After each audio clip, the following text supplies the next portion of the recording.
자, 지금 이 시간 여의도 국회에서는 본회의가 열리고 있습니다. 오늘 본회의 여야가 첨예하게 대립하는 안건이 많은데요. 하나씩 저희가 좀 짚어보겠습니다. 자, 먼저 일명 노란봉투법부터 보겠습니다. 노조의 파업으로 발생한 손실에 대해서 사측의 무분별한 손해배상 청구를 제한하는 내용 등을 담은 법안인데 야당은 오늘 본회의에서 이 법안에 대한 부의, 그러니까 법사위를 거치지 않고 본회의에 바로 상정하도록 하는 이 상정을 요구하는 안건을 표결 처리하려고 합니다. 자, 먼저 이동석 전 행정관에게 질문 드리겠습니다. 네. 지금 여당에서는 이 노란 봉투법이 파업 조장법이라 그러면서 상당히 강하게 반대하고 있어요. 그런데 현재 표계산을 좀 해보면 아무래도 통과될 가능성이 현재로서는 조금 더 높아 보이지 않나 생각 들어요. 네, 표결에 붙여진다면 일단 민주당이 그리고 정의당 이렇게 합쳐서 현재 173표 정도가 있거든요. 네네. 노란봉투표에 참여한 그리고 찬성하는 표가 173표가 된다면 통과될 가능성이 현재는 높은 상황이다. 그렇게 말씀드릴 수 있지만 일단은 문제는 지금 김진표 국회의장의 선택에 달린 것 같아요. 이제 국회의장이 이런 첨예한 법들이 이렇게 있을 경우 여야 원내대표의 합의로 인해서 이렇게 다시 상임위로 소관 상임위로 되돌린다든지 다시 합의를 해와라 이런 경우가 있는데 아직 김진표 국회의장이 어떤 결정을 내릴지는 아직 미지수인 것 같아요. 의장에 따라서 어떻게 선택하느냐에 따라서 앞으로의 여야 정국도 첨예하게 대립할 것으로 보이는데요. 일단 여당에서는 노란봉투법에 대한 반대가 이렇게 극심한 상황이다 보니까 좀 더 논의하자 그런 논의가 계속돼서 이루어질 예정이고요. 그리고 야당에서 오늘 표결이 이루어진다면 여야는 아무래도 계속해서 다른 법안들로 인해서도 더욱더 극심한 대립을 이룰 수 있지 않을까 그렇게 생각해봤습니다. 자, 이 노란봉투법 관련해서요. 민주당에서는 노사민정이 상생하고 함께 나아가기 위한 법이다. 국민의 기본권을 지키는 일이다. 이렇게 얘기를 하고 있고 국민의힘에서는 이 노란봉투법은 파업조장법이다. 사회 전체에 끼치는 악영향이 지대하다. 이렇게 반대를 하고 있습니다. 신정현 전 부의장. 네. 어쨌든 국민의힘에서는 오늘 부의안이 통과돼서 만약에 바로 본회의에 상정이 된다면 필리버스터까지 하겠다 이렇게 예고를 하고 있거든요. 글쎄요. 지금 이 법안에 대해서 여야 간 협의 사항은 아예 없다 이렇게 봐야 될까요? 어떨까요? 그렇지는 않습니다. 어저께 김한규 대변인 통해서 이제 민주당의 입장을 전달했는데요. 어쨌든 상정 전에 국민의힘과 마지막까지 최종 조율을 하고 협의를 하겠다라는 입장을 분명히 밝혔습니다. 다만 이 필리버스터까지 하면서 뭔가 반대 입장을 피력한다면 중요한 것은 국민의힘은 그렇다면 노란봉투법, 어찌 보면 노동자들의 어떤 삶을 위해서, 민생을 위해서 반드시 필요하다고 하는 이 법안을 위해서 어떠한 노력을 했느냐라는 거예요.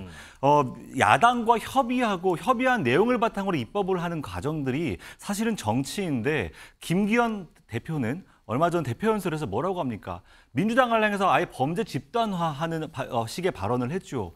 또 엊그저께 이제 윤석열 대통령은 이전 정부와 민주당을 향해서는 반국가 세력이라고 하는 호칭을 통해서 사실상 야권과는 대화하지 않겠다라는 단절을 선언했어요. 노란봉투법을 포함한 다양한 민생 법안들이 이렇게 지금 많이 국회에 계류되어 있는데 정치라는 것을 통해서 조율하고 조정하는 과정들을 아무것도 시도하지 않은 채 상대 야당을 향해서는 그렇게 하나의 프레임을 통해서 대화하지 않겠다라는 단절의 선언까지 해놓고서는 필리버스터를 하겠다. 이거야말로 후한무치가 아닌가 이렇게 생각합니다. 자, 우리 승재현 의원. 어쨌든 국민의힘에서는 만약에 이 노란봉투법이 본회의까지 통과를 한다면 대통령에게 거부권 행사를 건의할 것이다. 이전부터 얘기를 해왔어요.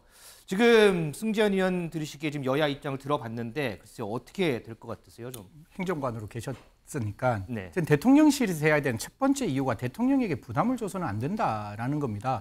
거부권이 뭐 한 번, 두 번, 세 번, 네 번, 다섯 번 이래 오면 뭐 대통령이 모든 일을 다 좌지우지하는 모습이 보이고 아까 우리 부의장님도 말씀 주셨는데 국회가 하는 일이 뭡니까? 소통과 그 소통을 통해서 대한민국의 정치를 이끌어가는 모습인데 모든 게 다 대통령, 물론 모든 책임은 대통령 앞에 빵 찍히는 건 맞지만 대통령께 거부권을 이렇게까지 무리하게 계속 요구하는 것은 아니라고 봅니다. 분명히 장단점 있는 법안이잖아요. 저는 노동자의 삶도 지켜야 할 뿐만 아니라 지금같이 불법 파악이 횡행하는 이런 시국에 사실 우리가 회사가 노동쟁이로부터 손해받은 게 굉장히 많거든요. 제가 뭐 대통령 그 업무보고 때도 말씀을 올렸는데 네. 그럼에도 불구하고 법원으로부터 손해배상 받는 건 굉장히 극한 일부에 지나지 않아요. 네. 그러다 보니까 사측의 입장에서는 해도 너무한다라는 말이 나오는 거예요. 노측은 이렇게 10개 중에 99개를 보장하는데 네. 우리 사측은 10개 중에 100개 중에 1개도 보장 안 하는 게 이게 말이 되냐. 그래서 좀 무기대등의 원칙을 만들어 달라라고 이야기하는 목소리가 분명히 있습니다. 네. 그러면 그 두 가지 목소리를 받아서 무엇이 가장 최선인지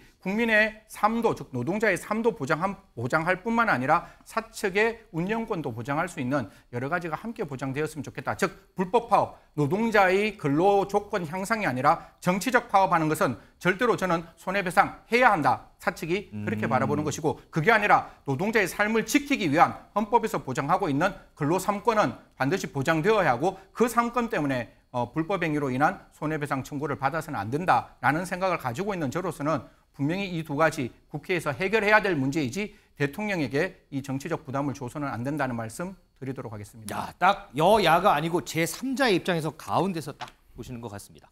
또 하나 쟁점은요, 바로 12구 참사 특별법과 관련한 겁니다. 자, 지금 관련해서 특정 지명이 계속 언급되는 거에 대해서요, 편견과 낙인이 찍히는 부정적 인식이 더해질 수 있어서 저희는 12구 참사라고 칭하기로 했다는 거 참고로 좀 말씀드리겠습니다.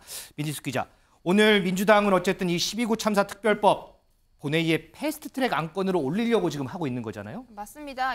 오늘 법 이야기가 조금 많이 나오는데요. 이 특별법 내용부터 조금 설명을 드리겠습니다. 네. 일단 17명의 위원으로 이 특조위를 꾸리는 내용이 골자고요. 이 진상 규명을 위해서 청문회를 요청하거나 자료 제출 명령, 또 감사원에 감사 요구할 수 있는 권한 이런 내용을 담았습니다. 특별 수사가 필요하다고 생각을 하면 이 특검도 요청할 수 있는 강력한 법안인데요. 네. 현재 민주당과 정의당 등 야사당은 이 특별법을 신속 처리 안건 패스트트랙에 태우자라고 요구안을 제출한 상태입니다. 이 패트 지정 요건이 재적 의원의 5분의 3인 180명인 만큼 야권 의원들만 합쳐도 이 통과는 무난하게 예상이 되는 상황입니다. 그럼에도 여야 의견의 격차는 조금 좁혀지지 않고 있는 상황인데요. 일단 민주당은 국회의장에게 상정을 요청을 했습니다. 하지만 국민의힘 쪽에서는 여야 합의가 없는 상황에서 이렇게 일방적인 상정은 곤란하다 이런 입장으로 이 최종 결정은 결국 이 국회의장의 손에 달려있게 됐습니다. 자, 이렇게 첨예하게 대립하는 법안과 관련해서요, 여당에서는 거대 야당의 폭주다 이렇게 문제 제기를 하고 있고요. 반면에 야당은 계획대로 하겠다 이런 입장입니다. 여야의 목소리 좀 듣고 오겠습니다. 이태원 참사 특별법은 소위 말하는 독소 조항이 많이 포함되어 있습니다. 피해자들을 지원하고 보상하고 추모하고 이런 데 집중을 해야 되지, 세월호처럼 이제 조사 특위를 구성해가지고 사람만 잔뜩 고용해가지고 그 비용만 늘어나는 그런 특별법 내용을 그대로 우리 당은 묵인할 수 없다고 생각을 합니다. 저희들이 준비한 그런 여러 가지 안건들은 계획대로 처리를 하려고 하고 있고, 그러면서도 여당과 대화는 회피하지 않겠습니다. 지금은 정말로 비상한 상황이라는 점을 우리 모두가 더욱더 새기면서 오늘 본회의에 임해 주셨으면 고맙겠습니다. 이동석 전 행정관, 윤재옥 원내대표가요, 12구 참사를 총선용 이슈로 키우는 수순일 뿐이다 이렇게 얘기를 했어요. 이 의견에 혹시 동의하시나요? 네, 그렇습니다. 일단 제가 이 이슈를 이렇게 생각했을 때 국민들께서는 이런 생각밖에 안 하실 것 같아요. 제2의 세월호 특별법이다. 이런 생각을 하실 수밖에 없을 것 같은데요. 일단 이 국정조사, 그러니까 현장 조사에 대해서 이 모든 방식이 집중이 돼야 되는데 네. 이게 특위위원들 같은 분들을 선임하게 될 경우 이 시작 자체가 몇 개월 후에 시작이 됩니다. 이 법안이 통과가 될 경우에. 네. 그렇게 될 경우엔 결국에 시기 자체가 늦어지는, 네. 그리고 총선과 바로 직전에 이런 이슈가 계속적으로 연결될 수 있는 그런 사안에 직면할 지금 이제 6월 말이고 내일이면 7월이니까 이게 몇 개월만 지나도 바로 총선하고 맞닿을 수 있다 이 얘기군요. 네, 맞습니다. 그래서 총선 국면용 이 전략이 아닌가, 저는 민주당의 그런 전략으로 보이는데요. 일단 국정조사 특위가 구성이 되면 제일 중요한 거는 피해자 가족분들 그리고 피해자의 보상이라고 저는 생각을 합니다. 근데 그거는 뒷전으로 한 채 일단 정치적인 이슈에만 몰입돼서 이런 피해자를 이렇게 살피지 않는다면 이거는 상당히 문제가 있는 그런 수순이라고 저는 생각합니다. 자, 그러면 여기에 대해서 신정현 부의장은 어떻게 반론을 제기하시겠어요? 이 이야기를 하기까지에 240일이 걸렸어요. 이태원 참사부터 지금까지 걸린 시간이 240일입니다. 너무 많이 긴 시간이 길어지고 있는 과정에서 지난 2월에는 여야 국회가 함께 유가족들 앞에서 이 문제를 우리가 확실하게 조사하고 검증하고 안전 대책을 세우겠다고 여야 가리지 않고 유족들에게 약속했어요. 네. 그 과정에서 나온 게 바로 이태원 특별법이라는 것입니다. 여기에서 어느 부분에서 과연 과잉이고 어느 부분에서 정치적이라고 말씀을 하시는 건가요? 유가족은 단 한 번도 우리에게 보상해달라고 말한 적이 없어요. 진상을 규명해달라.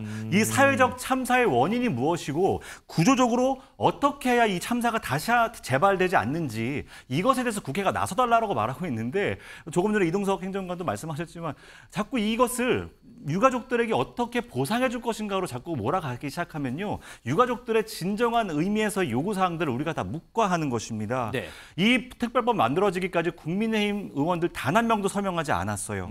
그리고 이것에 대해서 반대하는 요인이 딱 하나인데 특조위 구성이거든요. 네. 이 특조위 구성에 대해서 이것이 자칫하면은 대통령실과 행안부, 경찰 등 지금의 정부 조직에 대해서 무소불위의 권력을 행사할 수 있다. 이 정도가 지금 반대의 입장이에요. 하지만 자료를 요구하거나 특검을 하는 것은요. 요청할 수 있다라고 전제가 되어 있고요. 법안에. 특검 역시도 상임위와 본회의 그 과정을 거치고 낸 이후에도 대통령의 거부권 행사가 된다면 3분의 2의 의결을 거쳐야 돼요. 그만큼 쉬운 일이 아니라는 겁니다. 네. 그런 내용을 담은 것이 과하다, 과잉이다. 그렇지 않습니다. 지금이라도 국민의힘 국회의원 여러분들 유가족들의 아픔 요만큼이라도 공감하신다면 더 이상 발목 잡지 마시고 진상을 밝히기 위한 법안 통과에 힘을 모아주셔야 됩니다. 자, 여기서도 좀 의견이 첨예하게 갈리는 것 같은데 자, 그러면 하나로 뭉쳐지는 부분이 있어요. 민지숙 기자. 조금 전에 우리가 박강원 원내대표 얘기를 들었더니 여당과의 대화는 회피하지 않겠다 이런 얘기를 했단 말이죠. 네. 그러면 여기서 여야가 협의가 가능한 부분 있어요, 혹시? 네, 한 가지 있습니다. 여야는 이 민주당이 지금 추진하고 있는 이 오염수 관련된 내용, 이 방류 철회 결의안 채택에 대해서는 향후에 좀 더 논의할 여지가 있다 이렇게 발표를 했습니다. 이게 민주당이 오늘 처리하겠다 이렇게 예고했었던 거잖아요. 네, 맞습니다. 윤재욱 원내대표는 오전에 원내대표 회의 이후에 본회 일정 관련해서 민주당이 오염수 관련 결의안을 처리하겠다라는 입장을 가지고 있는데 우리 당 입장에서는 합의되지 않은 결의안 처리하는 게 실효적이지도 않고 관례에도 맞지 않다라는 입장을 전달을 했다. 다만 이 시간 이후에 양당 원내수석이 이 내용과 관련해서 협의를 좀 더 진행하기로 정리가 되었다. 이렇게 설명을 했습니다. 자, 어쨌든 대화의 물꼬는 조금 텄 것 같아서 그나마 조금 마음이 놓인다 뭐 이런 얘기도 할 수 있을 것 같습니다. 그런데 승재윤 의원, 이 후쿠시마 오염수 방출 문제 관련해서요. 일부 보험사들이 들썩거린다 이런 얘기가 있던데 이거는 무슨 얘기인가요? 보험회사 물론 뭐 사람들이 많이 들어와서 보험금 많이 내면 좋겠죠. 뭐 보험회사 입장에서는 그렇겠죠. 그렇지만 보험회사가 마케팅을 할 때 제가 그 보험회사한테 딱 부러지게 한 말씀 드리겠습니다. 선이 있고 격이 있습니다.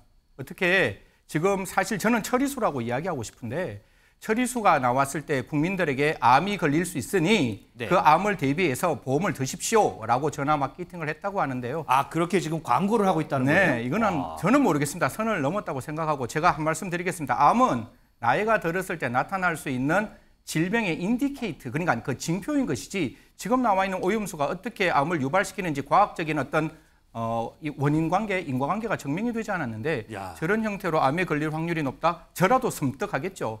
그러면 저 보험회사에게 한 말씀 더 물어볼까요? 그러면 처리수가 암을 발생시킨다는 데 확신이 있습니까? 확신이 있으면 저한테 전화 주십시오. 제가 그 확신 아니라고 제가 말씀드리겠습니다. 분명히 잘못된 마케팅이라고 딱 부러지게 말씀드리겠습니다. 자, 여기 저희가 그래픽으로 준비했는데 한 보험회사 설계사가요. 전화를 한답니다. 오염수가 방류되면 암에 걸릴 확률이 높습니다. 그러니까 암보험에 가입하는 게 좋겠습니다. 그러면서 전화로 암보험 가입 유도를 한 그런 정황이 좀 포착이 됐습니다. 자, 이런 일부 보험사 행태에 대해서 상당히 비판하는 목소리가 많은데 자, 우리 시청자 여러분들은 과연 이 문제에 대해서 어떻게 생각하시는지 그 부분도 좀 궁금합니다.